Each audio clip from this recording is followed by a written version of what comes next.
දවසක් සිළුමිණ මහා සෑය වඳින්න මලියදේව මහරහතන් වහන්සේ ලංකාවේ වට්ටාරම කියන පන්සලේ ඉඳලා වඩිනෝ තව්තිසාවට. තව්තිසාවට සිළුමිණ සෑය වඳිනකොට මලියදේව හාමුදුරුවෝ දකින්නෝ කවදාවත් දැකපු නැති පාටක මිනිස්සෙක් ඇවිල්ලා වඳින.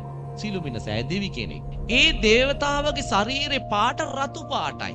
දේවතාව ඔබ මේ තව්තිසාවේ දෙවි කෙනෙක් නොවේද? නැත ස්වාමීනි.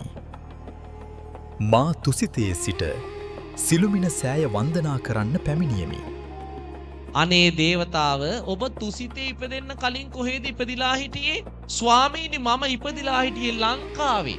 දේවතාව ඔබ ලංකාවේ කොහෙද ඉපදිලා හිටියේ? ස්වාමීනි මම ඉපදිලා හිටියේ තිසා වැවේ වැව්විස් මත්තේ.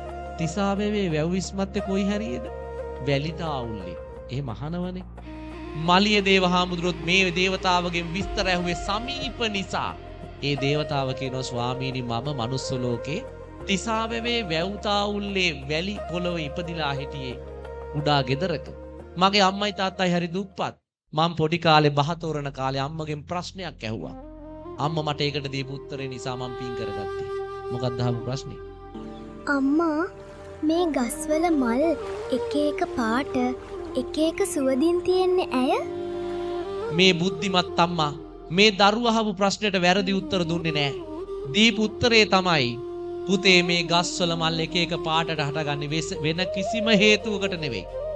මගේ ලෞතුරා බුදුහාඳුරන්ට පූජා කරන්නමයි. මේ මල් වල එක එක සුවඳ තියෙන්නේ බුදුහාඳුරන්ට පූජා කරන්නමයි. බුදුහාඳුරන්ට පුතේ එකම જાතියක මල් පූජා කරනවට වඩා පාට පාට මල් පූජා කරන එකෙන් පින වැඩි. එක එක සුවඳ තියෙන මල් පූජා කරන එකෙන් පුතේ පින වැඩි කිව්වා. අම්මා දීපු උත්තරේ කොහමද? අර පුතා එදා ඉඳන් මලක් දැක්ක ගමන් කඩාගෙන දුවගෙන ගෙදර රන් එනවා. අම්මේ අපි මේක පූජා කරමු. දවසක් මේ පොඩි දරුවා අවුරුදු 7 දී තිසාවැවේ වැව්තාවුල්ලේ සෙල්ලම් කරමින් ඉන්නකොට දකින්නෝ දුර රත්මල් පඳුරක්. මේ දරුවා ගිහිල්ලා අර රත්මල් පඳුරේ රත්මල් ටික කඩාගෙන ඇවිල්ලා තමන්ගේ යාළුවන්ට කියනවා අපි මේ මල් ටික පූජා කරමු. යාළුවෝ කියන අපෝ බෑ. ඔය මල් පූජා කරන්න ගෙදර ගියොත් අම්මලයිත් අපිට සෙල්ලම් කරන්න එන්න දෙන්නේ නෑ අද. ඒ නිසා ගෙදර යන්න බෑ. අපි මෙතන පූජා කරන ක්‍රමයක් තියෙනවා පූජා කරමු.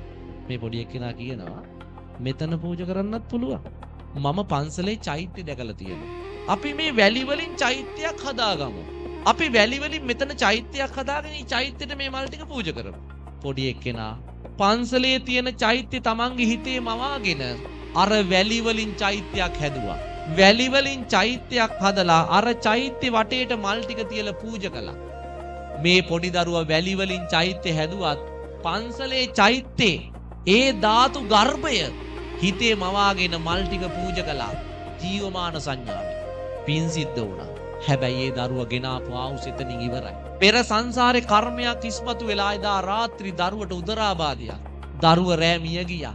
මී යන වෙලාවේ දරුවගේ හිතේ හවස පූජා කරපු රත්මල් ටික චුති චිත්තේ යහපත් දරුව දිව්‍ය ලෝකෙ ගිහිල්ලා ඉපදුනා රතු පාටට.